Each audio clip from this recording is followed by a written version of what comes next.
All right. Thank you everyone for joining us. We are here live for the launch of the After-Time Chronicles, Once More Spark.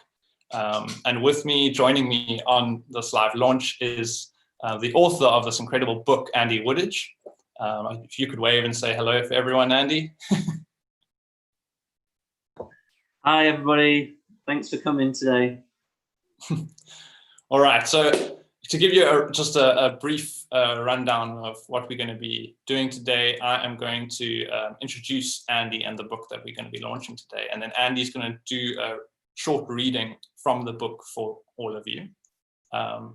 And following on from that, I've got some questions prepared for Andy just to dig into the book and into the fantasy world of it. And we're going to have a look at the map that's been illustrated for this book and get into the geography and just understand a little bit more about what it is that Andy's created here. And then please do know that if you have any questions throughout the launch, post them in the comments and we'll be sure to answer them at the end of this launch.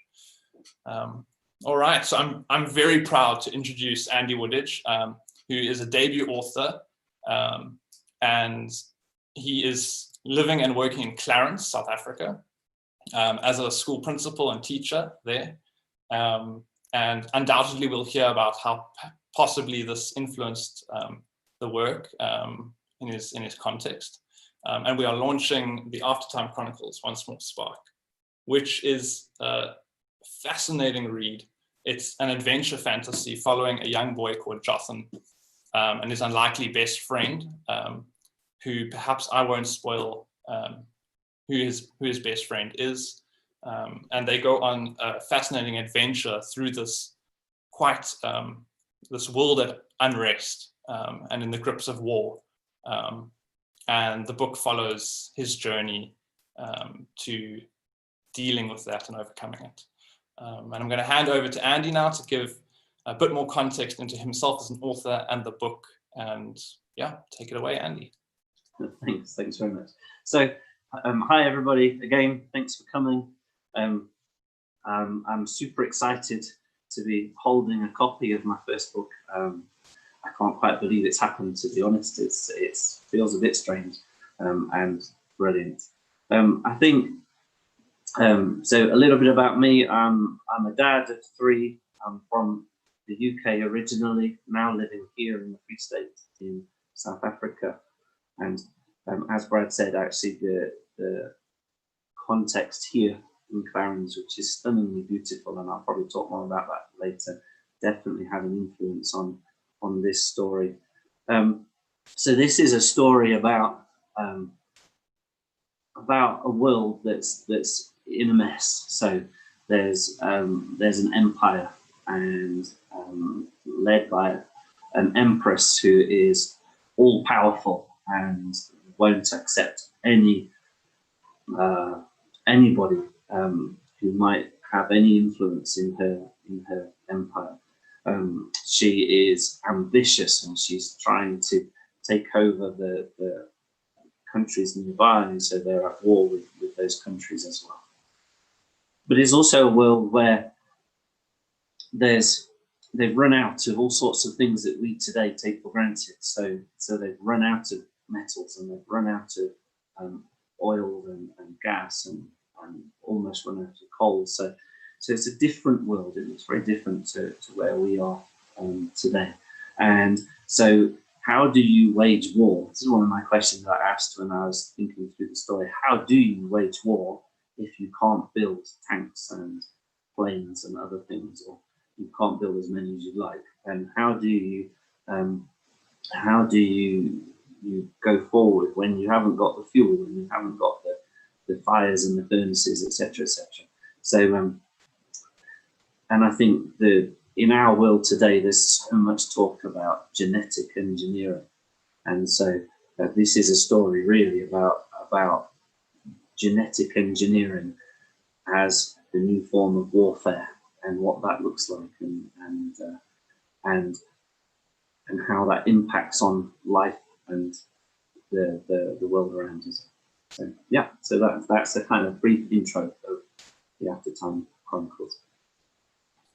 Great, thanks so much, Andy. I'm sure you guys are waiting to hear Andy read, but just before he dives into the book a bit and does a short reading for you, I'm just going to read a review that Jennifer Platt, book editor of the Sunday Times, reviewed the After-Time Chronicles.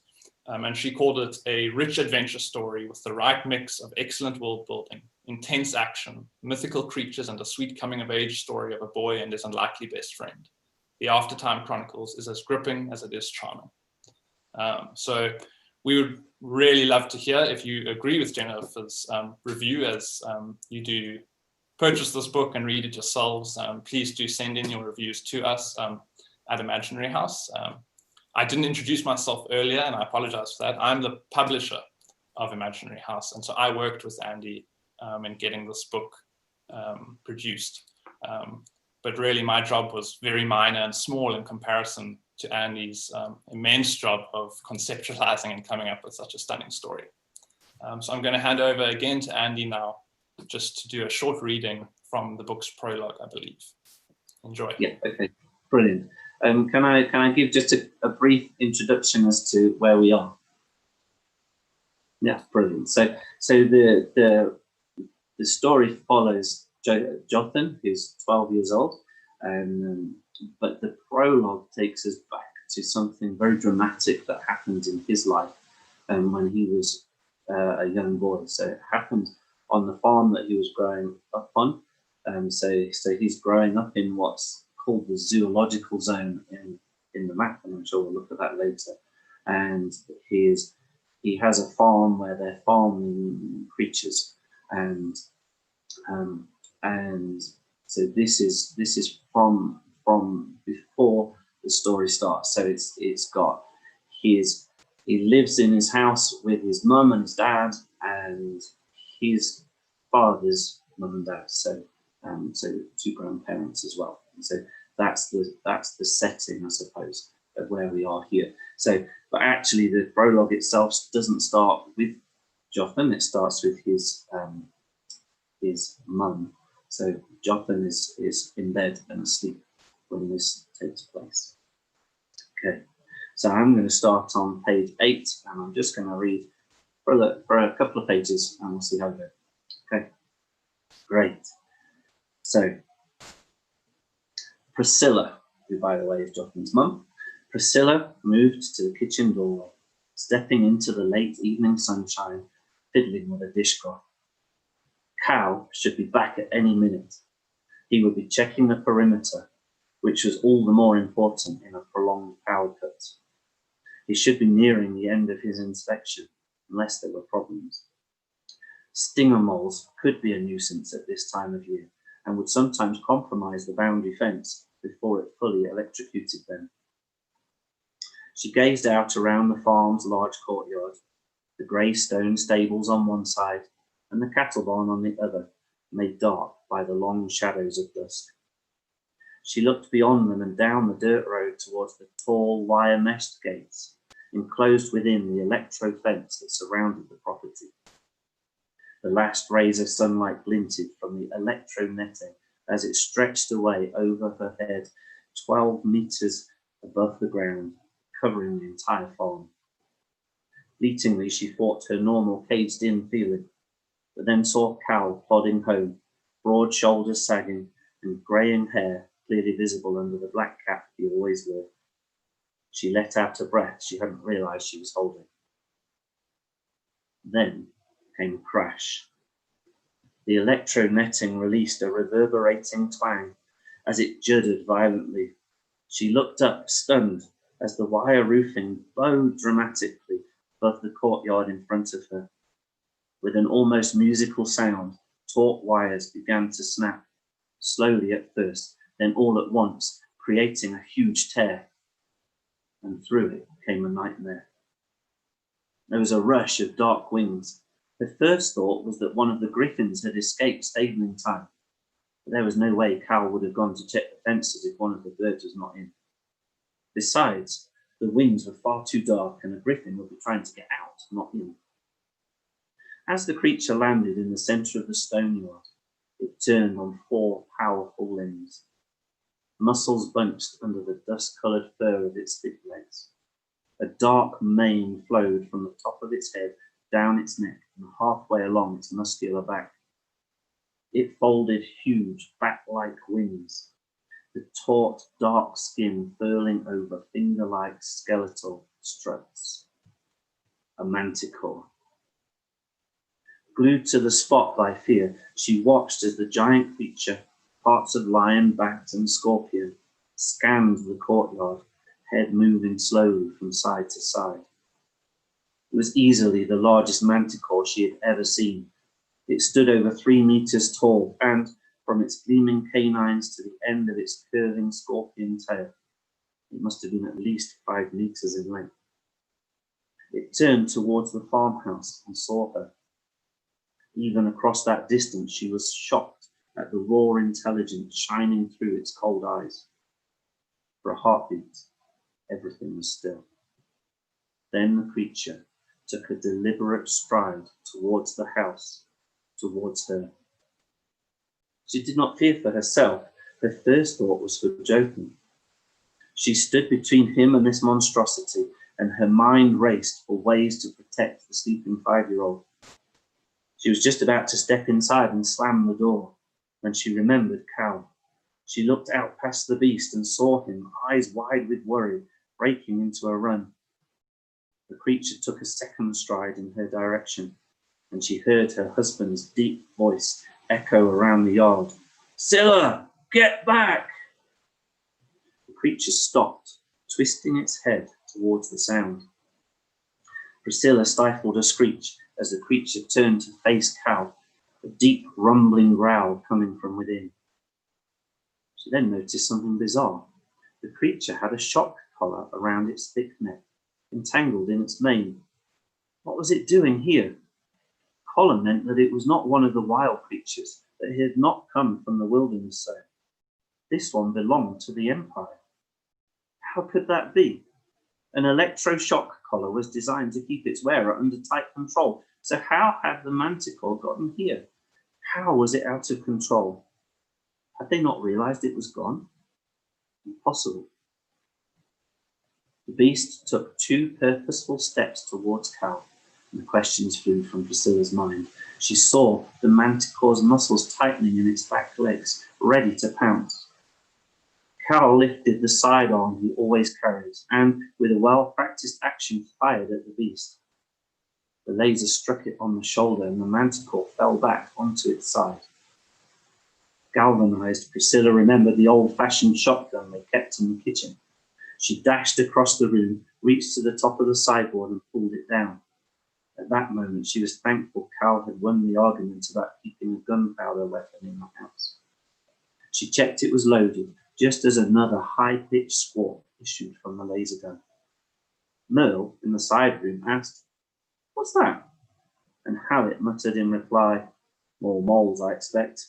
Told you before, those darned ugly birds attract 'em." Without thinking to call out, Priscilla dashed back towards the door, raising the shotgun's long barrel. She heard a third laser shot shortly before an unearthly howl vibrated around the courtyard. The noise unnerved the griffins within their stalls, and the stable echoed with their concerned screeches. Stepping out, she saw the manticore was injured. There was a smoking hole in one of its wings, and it limped awkwardly towards Cal, who, rather than running away, had set himself in a determined stance, hoping for a cleaner shot. He was pointing his laser gun defiantly at the beast, waiting as it recharged.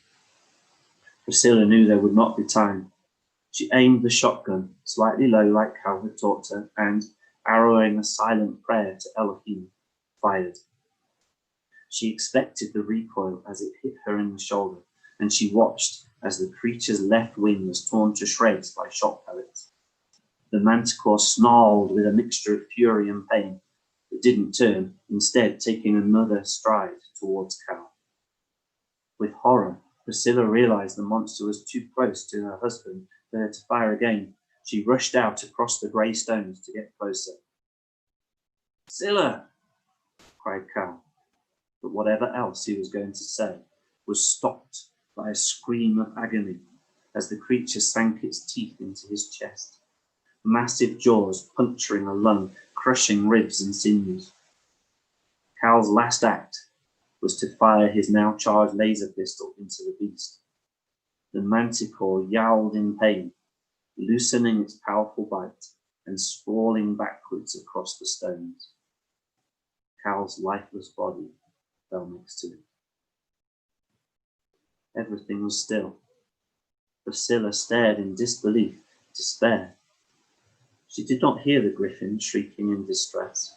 She certainly didn't hear the curtain being pulled back in the side room as Cal's parents finally realized something was wrong. She did not even hear the scream coming from her own lungs. The whole world at that moment was the limp form bleeding out before her. Then came the rasping scrape of claw on stone. Sure. There we go. Thank you very much, Andy. I've half a mind to change this launch into just an hour-long reading of the book. Thanks. That what I love about the prologue, and I think my memory is so strong in it, is because it was one of the first things I read when you submitted the book to us as publishers, and it's what just hooked me into the story, because it so rawly shows the issues with this bioengineering like terror that the world's become, and just introduced us into the kind of life that Jotham is about to lead, that we're about to read. And sure, it's a horror scene, one that intrigues so much, and really, I mean, inspired. Obviously, we ended up publishing it and going with it, and so it really inspired us.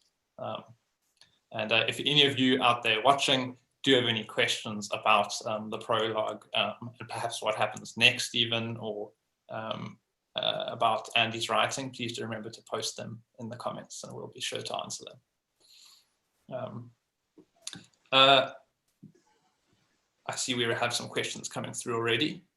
Thank you for those, and we will be answering those after, or just at the end of the launch before we wrap up. So thank you very much.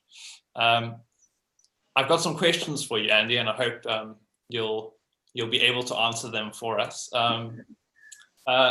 First off, what I'm really interested in, and as I've worked with a few writers, I find that everyone has quite a different approach to writing, and there's different, especially often different tools of the trade. And I was wondering, could you tell us what you use to write and your process behind it? Is it pen and paper, laptop? What do you use and what do you find works best for you? Yeah, okay. I guess I mostly use a laptop, and I find that is brilliant, because you can, if you've made a mistake, you can just press one button and it disappears, and that's quite great, really. But I tend to keep a notebook around, really just to throw thoughts in. I mean, in terms of my writing process, I think, if I'm honest, I'm not really a writer. That's not what I would describe myself as. Actually, I'm sure if you went back to my high school and you asked my teachers there, do you think you will be writing one day? I imagine none of them would have said yes, because I'm not really a writer. It's not what I am, I suppose, more than anything else, is a dreamer, is a daydreamer. So I was always being told off at school for staring off into space and daydreaming things. And I think so in writing this, very much it's given me an excuse to daydream, and I've really enjoyed that. And just going off and just thinking about different parts of the story, and asking myself questions. Okay, so they're going there, but how do they get there? And what do they do with the griffin that's walking with them? Or why would they say that? And so it's very much a daydreaming process, really, that I then put down onto paper. I guess that's mostly it, really. That's an interesting distinction that you make between, essentially, I would phrase it, I guess, as a writer versus storyteller or daydreamer, as you say, which is interesting. I would definitely call you a writer after reading the book, and there's a lot of beautiful language in it, even though the story is really what's like gripping about it, and I suppose that's what you're saying here. But that is an interesting distinction to note as well, is that great writers don't necessarily make great authors either. It's always, you know, it's always good to see the story behind it, and that's what makes for great, memorable authors. But on that, did you ever get writer's block in writing this or writing other stories that you've also been working on?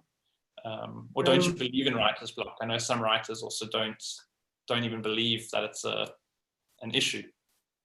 Yeah, that's an interesting question. I think I need to get into the right space for writing. And I think if I'm not in the right space, so if life is busy and there's a lot going on, then I suppose I could put it this way: I don't have time to daydream.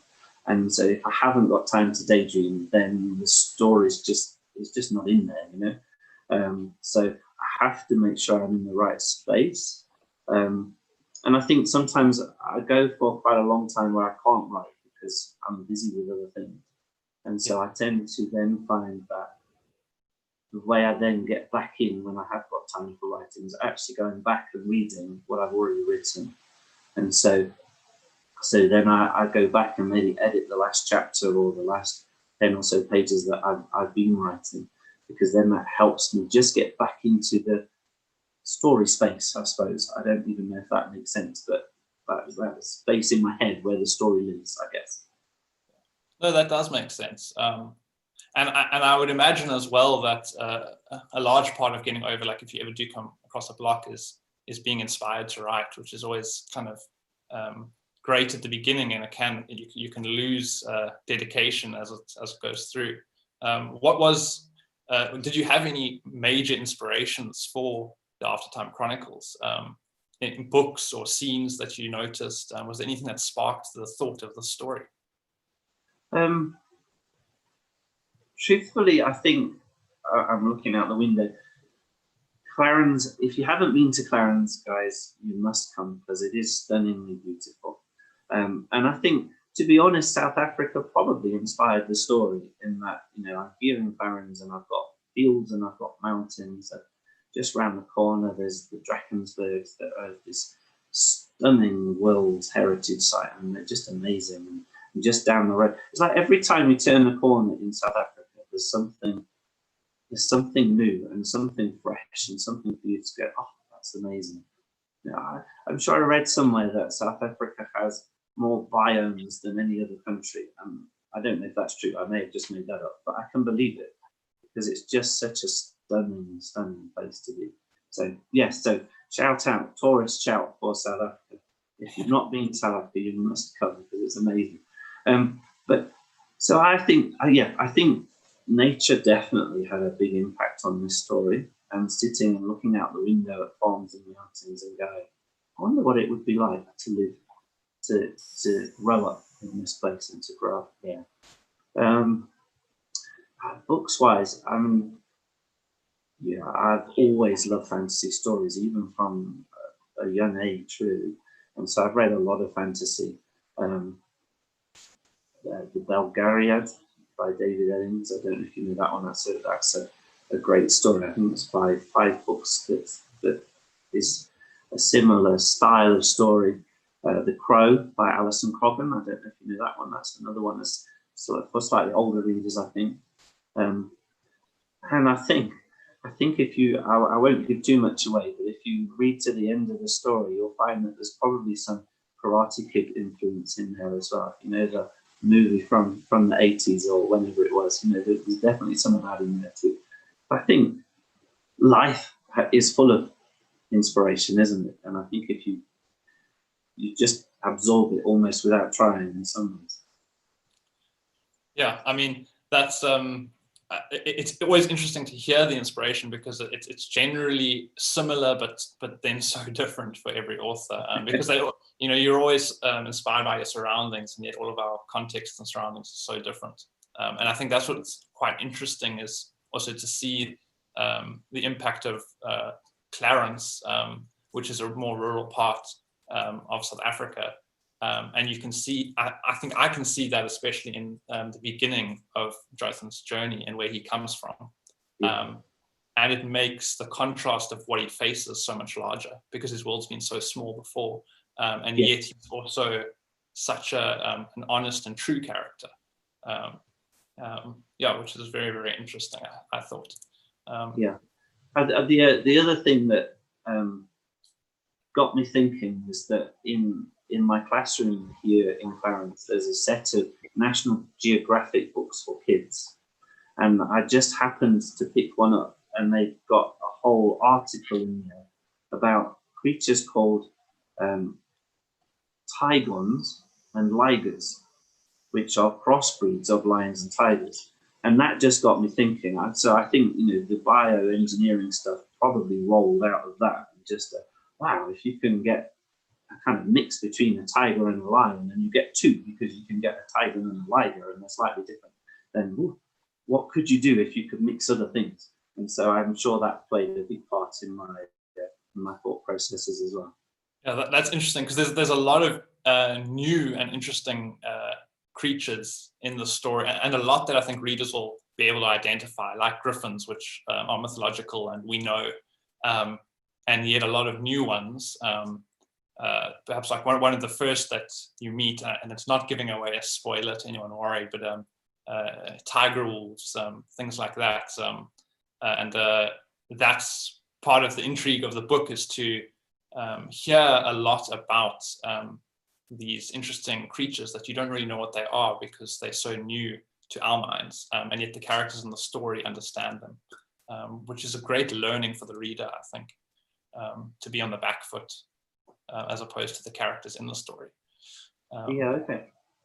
Is there any scene that you wrote, because there's a lot of, the story is so full. There's death scenes, there's a lot of action scenes and fighting. There's a bit of romance here and there, or hints of romance at least. And was there any scene that was particularly difficult for you to write, that you struggled with, or types of scenes? I think the hardest scene to write was, and again, it's me, I'll try not to make it a spoiler, but it was definitely when one of my favorite characters died. So I'm not going to go into detail on it, but I love the character, and I really didn't want that to happen, and I wanted to find another way to dramatize that moment that actually felt like it needed to happen for the story. So that was really hard, and then obviously the repercussions of that, and in terms of the characters and how they respond and react, and the intensity of that was. I did find that hard. I found it emotional myself, which sounds a bit bonkers, really, doesn't it? But I did. It's true. So yeah. No, that's interesting though, because what's always strange to hear is when a story overtakes an author, and the author ends up getting led by the story and the characters. And even in this, it sounds like the characters surprised you, which is an odd thing to hear for the reader. That the author can be surprised even at what's going to happen in the book. So see, that totally happened with, again, I won't give a spoiler as such, but I'd sort of tried to set up as you called it, a hint of romance, a hint of a potential relationship between a boy and a girl. And then as the story went forward, the girl ended up feeling more romantically towards a different character. And as you say, if someone had said that to me before I'd written, I would have looked at them in a, "Are you absolutely bonkers? It's your story, you're in control." But actually, that was quite exciting, but a really surprising moment when I actually know the characters sort of take over, don't they, in one sense, and sort of their reactions to the situation then perhaps change the direction of the story a little bit. That was a great shock to me, actually, as a writer.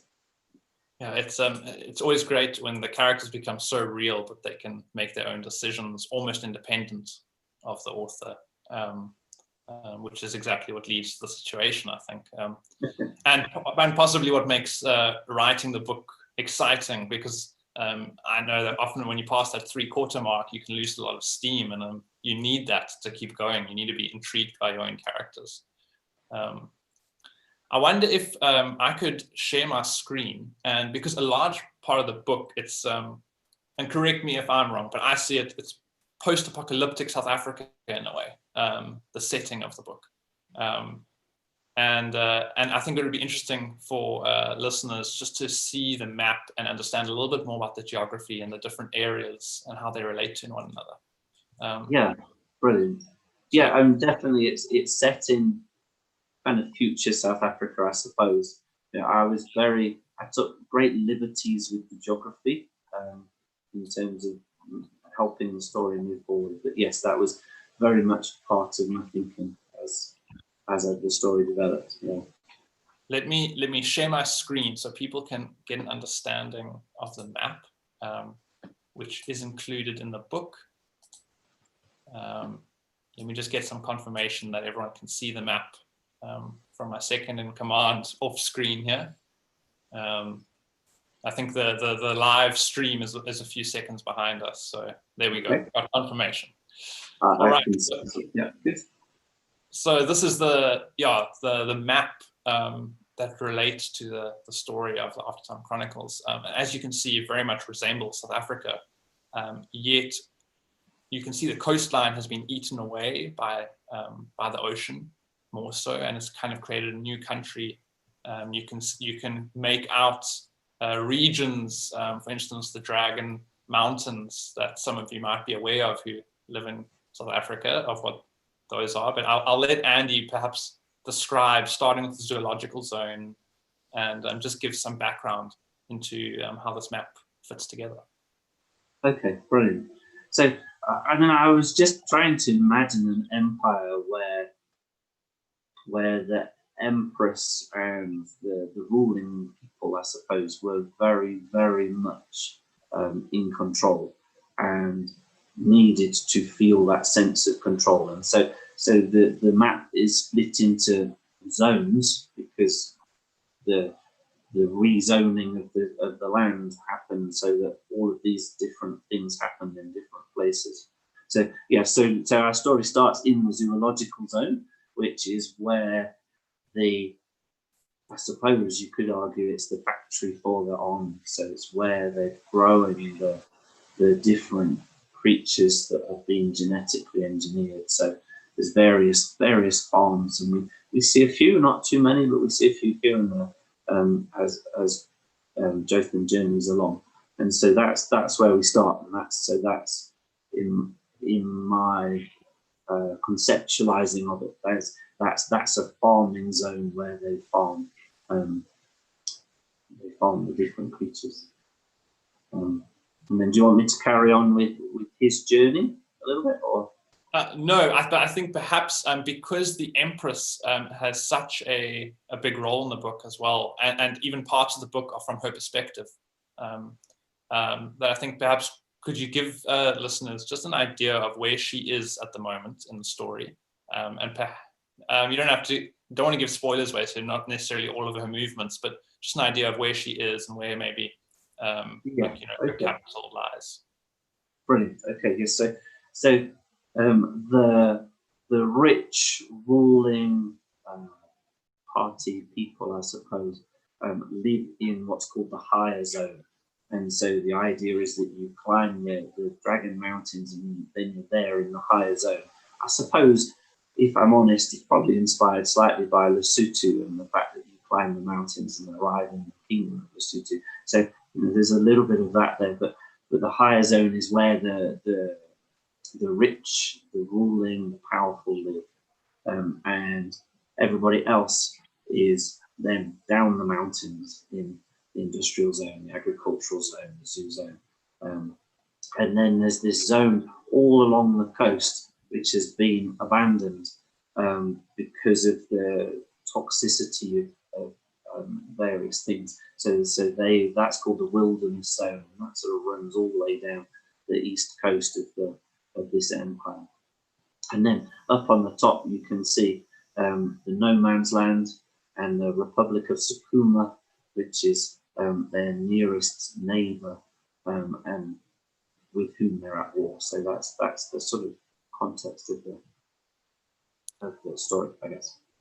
Brilliant, thanks, Andy. Yeah, and as readers do go through the book, and those of you who have pre-ordered the book and have your copies already might know, obviously Jothan's journey goes through a portion of this map, and fingers crossed, as we get more books in the series out, we'll explore more and more of this map and go into the different areas. But you can see that Andy has conceptualized a full world here with lots of interworkings that we don't even really touch in too much detail in this book, but that are happening in the background. All right, I'm going to stop sharing, and don't worry, the map is included in the book, so you'll always be able to find it and see Jothan's journey. Jothan. Different pronunciations. Yes. I think we possibly ready to move on to our audience questions. I just wanted to ask you one last thing before we move on, and this is, I think, maybe also is some of our audience questions as well. But if the epilogue is anything to go by, what can we look forward to in the continuation of the story? And is there a next book planned? Can you give us any clues as to what happens to Jothan and Tamara, the other kind of main character in the book?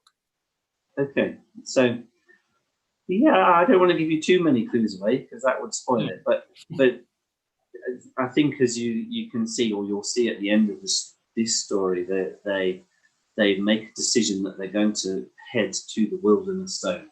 So that zone right on the edge of the empire, and so the journey starts with them heading to the wilderness zone, but things are not quite as straightforward as a road trip. There's all sorts of complications along the way, and then they get split up, and then they claim that they will find each other in the wilderness zone. And yeah, I won't give too much away, except to say that there's another key character that they meet quite early, who's a genetic engineer living on the coast by the ocean with all of its genetic possibilities, shall we say. So, for example, starfish can grow back their own limbs. Now, I think that's a really cool genetic possibility. And so, yeah, I won't go into too many details, but we might end up seeing sea serpents and krakens and all sorts of other things. So. That is very interesting, because we don't get to see too much of the ocean in this first book. So it'll be interesting to explore that possibly in future titles.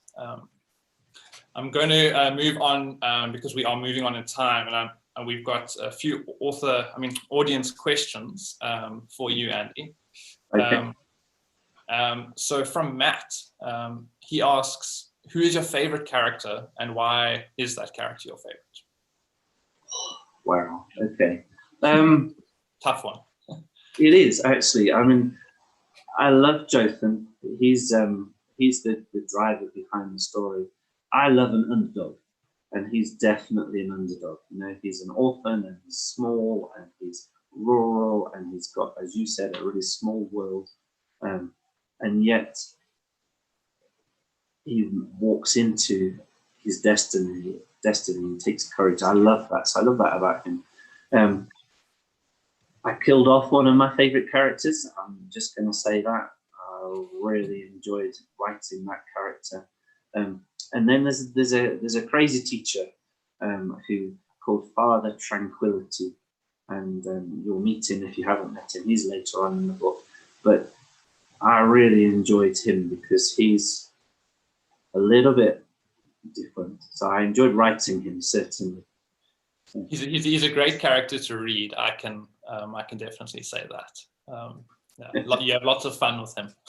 Yes, yeah, I enjoyed him a lot, and of course, I'm going to just say it.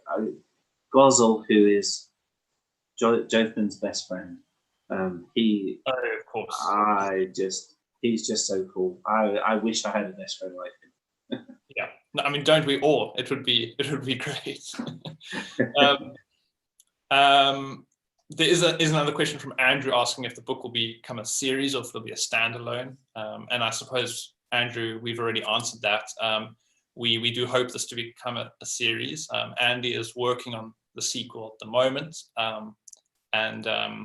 Well, if enough of you buy the book, then we'll be pushed to publish the next books in the series. So please do purchase it. Yes. Gary asks, which I think you've also answered in a way, but he asks, many authors talk about their characters writing themselves. And so he says, do you find that it's easy to get them down on the page? And are you surprised by some of the things they get up to? Which I suppose you've answered already. Yes, yeah, definitely. And I think that was the surprise and the excitement of writing this, is that it definitely took on a life of its own, and the characters certainly did. Yeah. Daniel asks how long it took you to actually write the book, and I suppose, I mean, there's a lot of editing involved, Daniel, which happened over the past, I think, 2 years or year and a half. But let's talk about the first draft, maybe. Andy, how long did it take you to get that first draft out? So I think it probably took the best part of a year, really. So I started writing not long after I moved here to South Africa, and it probably took almost a year to get from the beginning to the end. Now, obviously, that's not writing every day, and there were definitely some days, some weeks when I didn't do any writing at all. But yes, about a year, I think. And for those of you who are asking when you can expect to see the next book in the series, that might give you an indication as well. So it won't be next month, but we will keep everyone updated as to the development of this title and what if we plan new titles in it. But we're not going to answer that just yet. We don't have dates at the moment. I have 3 more questions here to answer. And I think there might even be a few more after that, but we'll have to see time-wise what we can do. From Daniela, she said, how did you choose the names of the characters and the creatures? And it is because they do live together quite well in the book. Did you have a system that you went by for that? No, probably not exactly. Although, to be honest, I did look online at different people and different shapes of people. So there are a few, no famous people, I should say, but there are a few. A face pops up on Google. It's like, oh, you're an interesting person, and then I adapted from there.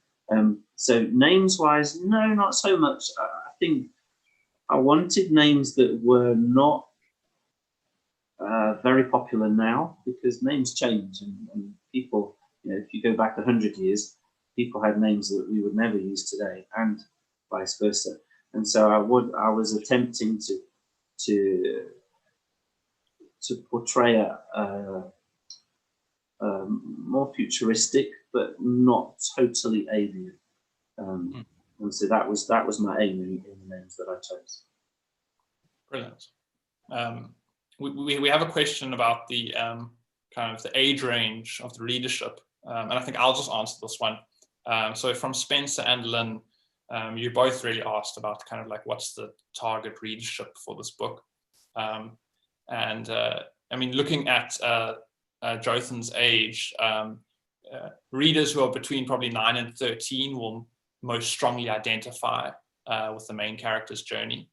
But me as an adult reading it, I can say that adults will definitely enjoy this book, and we would call it a young adult title. That I think, as the description goes, anyone from 8 to 80 could enjoy the title. But yes, from 9 to 13 would probably most strongly identify with the main character's journey. And just to answer from Katie as well, who asks if the book is available in the UK. We published it locally here in South Africa, so it's not available in bookstores in the UK yet. We do, if you purchase the book from our website, we can ship it to the UK. But be aware that there's international shipping times, and yeah, that's a whole nother kettle of fish. So it can be available to you in the UK, but it hasn't been published in the UK at this point. We'll keep you updated. Hopefully. Yet, yeah, we will. We are hoping to expand the coverage and distribution of the title. So we'll keep you all updated as that happens. Just going to check if there's any other questions from the audience, but I think we have gotten to everyone's. If you do have any other questions that we haven't answered, please, you can pop us a message on our website, imaginaryhouse.com, and direct it at Andy, and we'll make sure it gets through to him. We can answer those questions for you. But otherwise, I just want to say, firstly, thank you to Andy for writing this great book that I personally have had so much great time reading and just delving into the world. And thank you for taking time today to share more about it with us. No, it's been a real pleasure, and yeah, it's great. And for those of you who are out there watching, thank you. Thanks for listening. And please do tell your friends about the book as well. Yeah, please do. It's available in national bookstores in South Africa. So go into your local bookstore, and if they don't have stock of it, please do ask for it. You can also buy it online. And before you go off to your Saturday plans, don't forget to like and subscribe to our YouTube channel, or follow us on Facebook, as we'll be sharing a lot more about this book and other titles like it in the future. But thank you all for joining us today, and have a great weekend. All right. Thanks, everybody. Thank you, everybody.